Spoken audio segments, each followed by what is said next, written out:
قوالی ہے یہ، قوالی تھی وہ، ایسے ذلیل نہیں کیا جاتا ہے، قوالی تھی وہ، قوالی تھی وہ، نہیں وہ قوالی تھی وہ، قوالی میں آپ تو رکے ہوئے تھے، بیٹھ جاؤ سب، بیٹھ جاؤ سب، بس میں اصلاح کرنے کے لیے بیٹھا ہوا ہوں، بیٹھ جاؤ، بیٹھ جاؤ، نہیں وہ غلط ہے، جو کچھ ہوا وہ غلط ہے، جو کچھ ہوا وہ غلط ہے، جو کچھ ہوا وہ غلط ہے، نہیں ہے، ہاں ہاں کیا یار ناز کو سننا چاہتا ہے وہ، ناز کو سنے گا وہ، ناز کو سنے گا، ناز کو سناؤ، دینی مجلس میں ناز کراؤ گے۔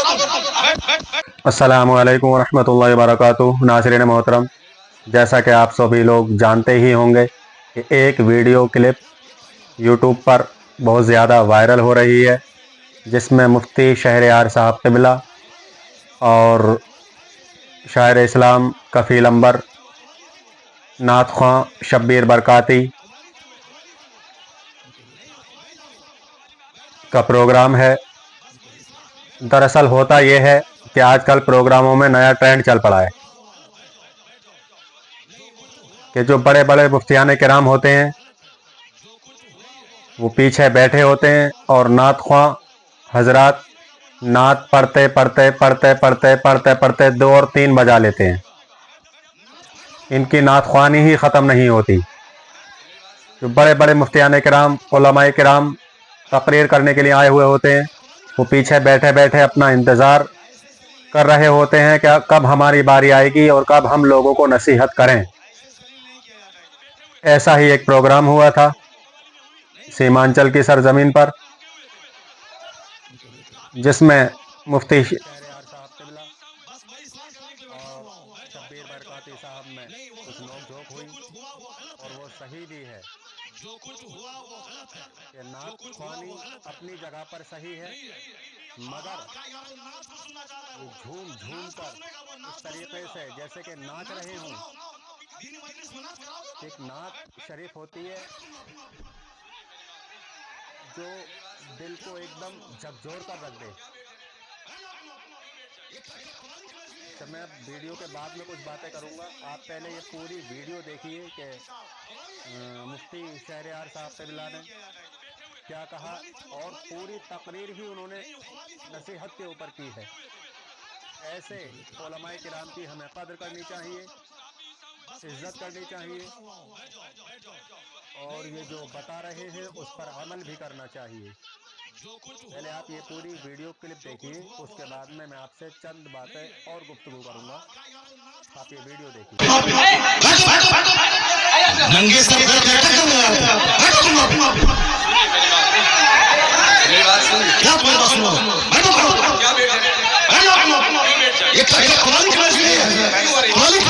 ایسے ذلیل نہیں کیا جاتا ہے،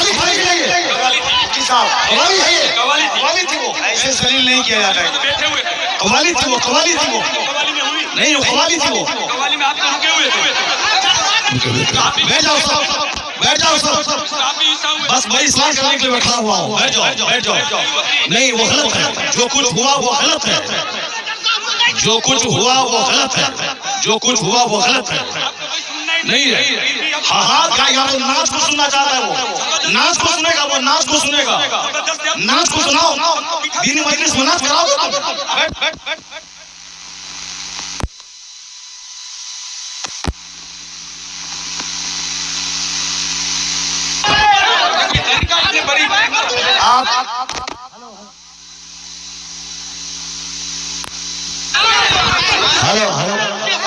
جب مفتی صاحب کو معلوم تھا کہ شبیر برکاتی آ رہے ہیں تو مفتی صاحب کو آنا ہی نہیں چاہیے تھا، یہاں آنا ہی نہیں چاہیے تھا آپ کو۔ ایسے ذلیل نہیں کیا جاتا مفتی صاحب، ایسے ذلیل نہیں کیا جاتا کسی کو، یہ اسلام نہیں ہے۔ مفتی صاحب میں بھی جلسہ پڑھ رہا ہوں، ایسے ذلیل ایک مہمان کو اس طرح ذلیل نہیں کیا جاتا ہے، یہ کوئی معاوضہ نہیں ہے۔ آپ جان رہے تھے کہ شبیر آ رہا ہے حضرات،